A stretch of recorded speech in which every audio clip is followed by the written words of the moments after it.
Bismillahirrahmanirrahim. Assalamualaikum warahmatullahi wabarakatuh. Bapak akan melanjutkan pembahasan yang kemarin, yaitu mengenai bab nikah. Bagian yang terakhir dari bab nikah adalah hal-hal yang berkaitan dengan pernikahan. Yang pertama talak, rujuk, dan juga iddah. Yang pertama talak. Talak adalah kalau dalam bahasa kita disebut cerai, ya. Rujuk itu artinya kembali, balikan lagi. Dan kalau iddah itu adalah masa tunggu setelah perceraian. Yang pertama talak. Talak atau cerai adalah sesuatu yang diperbolehkan namun dibenci oleh Allah Subhanahu wa taala. Dalam hadis Rasul berkata, abghadul halal indallahi at-talaq. Sesuatu yang boleh, sesuatu yang halal tetapi dibenci oleh Allah yaitu talak.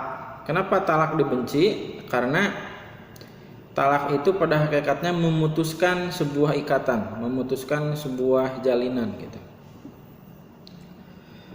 Nah, hukum talak ini sama dengan hukum nikah kemarin, artinya bisa bermacam-macam.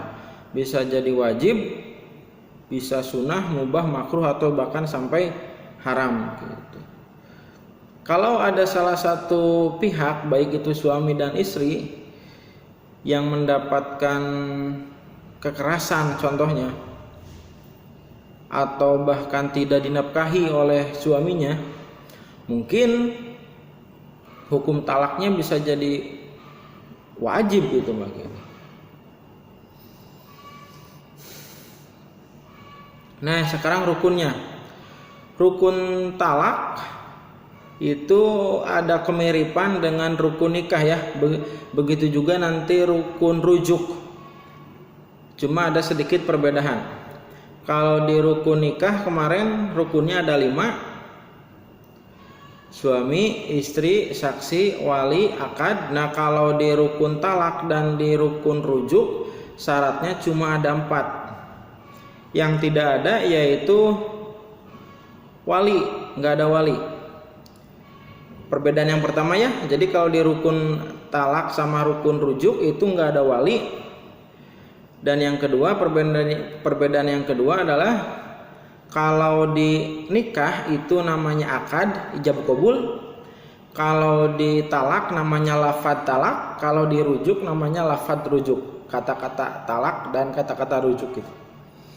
Jadi kalau kita sebutkan rukun talak ada 4. Suami, istri, saksi, dan lafadz talak gitu. Rukun rujuk sama. Suami, istri, saksi, dan lafadz rujuk gitu.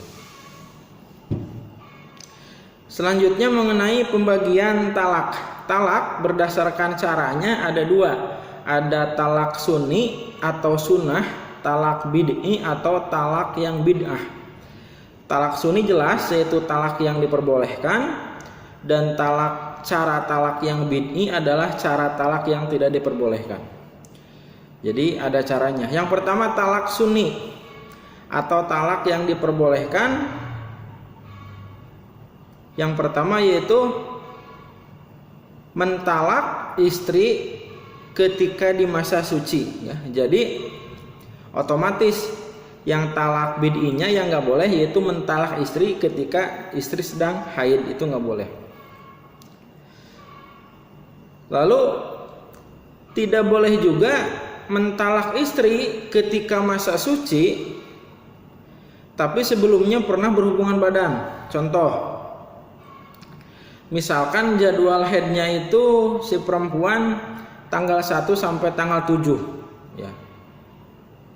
Berarti tanggal 8 sampai tanggal 30 itu kan masa suci tuh. Nah, oleh si suami, si perempuan itu ditalak pada tanggal 20. Harusnya kan sah, harusnya kan boleh. Tapi pas tanggal 15-nya pernah berhubungan badan dulu tuh antara suami dan istri. Maka talaknya harus ditunda ke masa suci bulan berikutnya. Jadi nggak boleh mentalak sekalipun di masa suci si perempuan kalau sebelumnya di masa suci tersebut, periode suci tersebut pernah berhubungan badan gitu. Lalu yang termasuk talak bid'i yaitu tidak boleh juga langsung memberikan talak 3 gitu ya. Kan talak ada 3 tingkatan ya, talak 1, talak 2, talak 3. Nah, nggak boleh ketika pertama kali talak langsung jatuh talak 3, nggak boleh. Harus lewat dulu ke talak 1 atau ke talak 2. Nah gitu. Nah yang sekarang tadi pembagian cara talak yang sunni dan yang bid'i. Lalu selanjutnya tingkatan talak. Ini sudah sering kita dengar ya, talak 1, talak 2 dan talak 3. Talak 1 dan talak 2 hukumnya sama ya, hukumnya sama. Kalau misalkan nanti si perempuan dijatuhi talak 1 ya, berarti udah cerai, balik lagi cerai lagi. Nah, cerai yang kedua nanti bisa langsung ke talak 2 atau langsung ke talak 3 ya. Kan banyak yang seperti itu hubungannya gitu, putus nyambung, kawin cerai gitu. Kalau ketika pertama kali ditalak jatuh talak 2 bukan talak 1, udah dicerai talak 2, singkat cerita nyambung lagi itu hubungannya. Nah ketika dicerai yang kedua kalinya, maka otomatis dia langsung masuk ke talak yang ketiga gitu. Yang mana talak 1 dan talak 2 itu merupakan yang sering disebut dengan tolak bain sugro, atau talak 1 dan talak 2 itu juga sering disebut dengan tolak roj'i, atau talak yang bisa dirujuk. Adapun talak 3 itu disebut tolak bain kubro, artinya talak yang tidak boleh dirujuk gitu. Kita lanjut dulu ke masa idah ya. Masa idah adalah bagian yang kedua setelah tadi talak. Masa idah adalah masa tunggu setelah perceraian. Artinya seorang perempuan yang sudah digauli ketika masa pernikahannya, kalau sekarang hari Jumat dicerai, maka besoknya hari Sabtu dia nggak boleh langsung nikah sama orang lain, sama suami yang baru. Nggak boleh langsung nikah, harus nunggu dulu masa idahnya itu selesai baru dia dapat nikah dengan suami yang baru gitu. Kecuali kalau memang si istri tersebut belum pernah dicampur oleh suaminya gitu. Jadi selama pernikahan belum pernah berhubungan badan, nah belum pernah disentuh, maka ketika hari ini cerai, besok atau sorenya sudah bisa nikah lagi karena memang tidak akan tercampur keturunan. Berapa sih lamanya masa idah? Tentunya berbeda-beda. Bagi wanita yang masih subur, artinya yang masih haid, lancar haidnya, masa idahnya itu adalah 3 kali kuru atau 3 kali masa suci. Ketika sudah dicerai, ketika dicerai kan pasti sedang suci kan, sedang dalam masa suci. Haid suci lagi 1, haid suci lagi 2, haid suci lagi 3. Nah gitu. Jadi kurang lebih sekitar 3 bulanan lebih gitu. 3 kali kuru artinya 3 kali masa suci gitu. Yang kedua, bagi perempuan yang sudah tidak subur, sudah tidak lagi haid, apa istilahnya itu, lupa lagi. Nah, bagi wanita yang sudah tidak haid, maka masa idahnya adalah selama 3 bulan 90 hari. Yang ketiga, bagi perempuan yang ditalak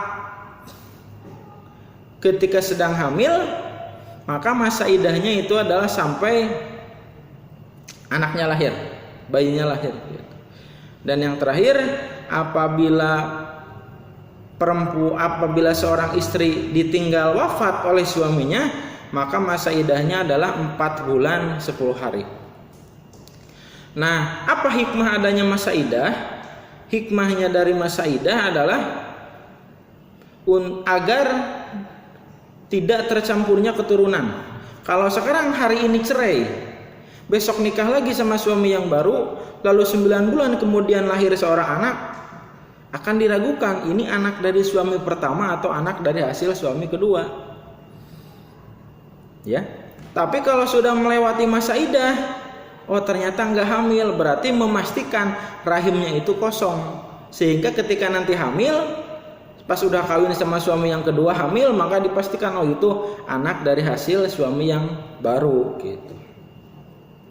Dan selama masa iddah pula, suami masih wajib memberi nafkah kepada istrinya gitu.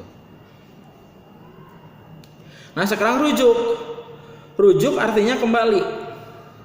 Rujuk itu boleh dilakukan ketika si istri masih berada dalam masa iddah.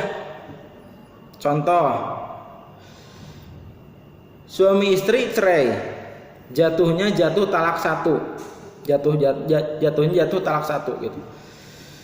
Berarti kalau si istri tersebut masih subur, masih haid, maka masa iddahnya adalah 3 kali quru.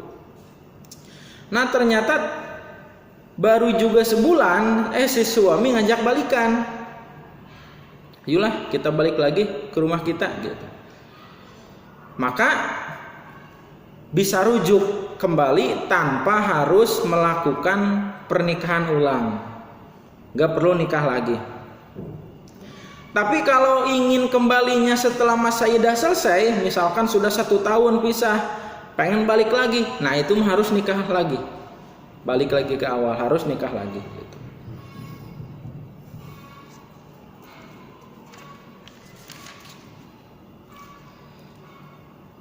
Nah,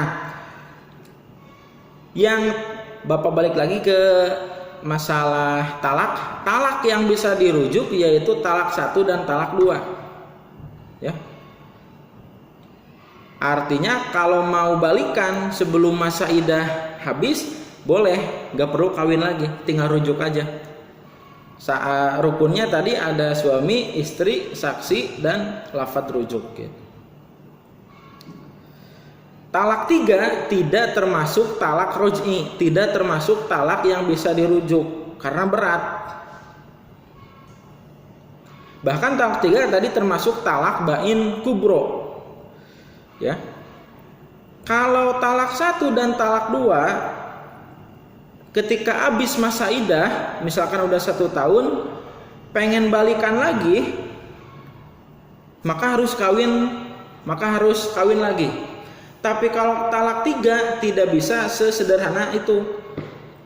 Maksudnya si istri ketika sudah dijatuhi oleh talak 3, si istri tersebut kalau mau balik sama suami yang pertama, dia harus nikah dulu dengan suami yang baru, harus dicampur dulu oleh suami yang baru, dan awas ini tanpa rekayasa, nggak ada kong kali kong sama mantan suaminya gitu. Baru setelah cerai dengan suami yang baru, si istri bisa lagi balik ke suami yang lama. Berat kan? Hikmahnya apa? Ada talak 1, talak 2, dan talak 3. Ini hikmahnya itu bahwasannya pernikahan itu bukan hanya main-main semata, yang bisa kita jadikan dan kita putuskan kapan saja. Oh, nggak bisa. Kesempatannya cuma 2. Ya. Kesempatannya cuma 2, talak 1 sama talak 2. Karena kalau udah talak 3, nah itu berat, konsekuensinya berat. Jadi pernikahan itu bukan main-main yang kapan saja bisa putus atau nyambung ya gitu.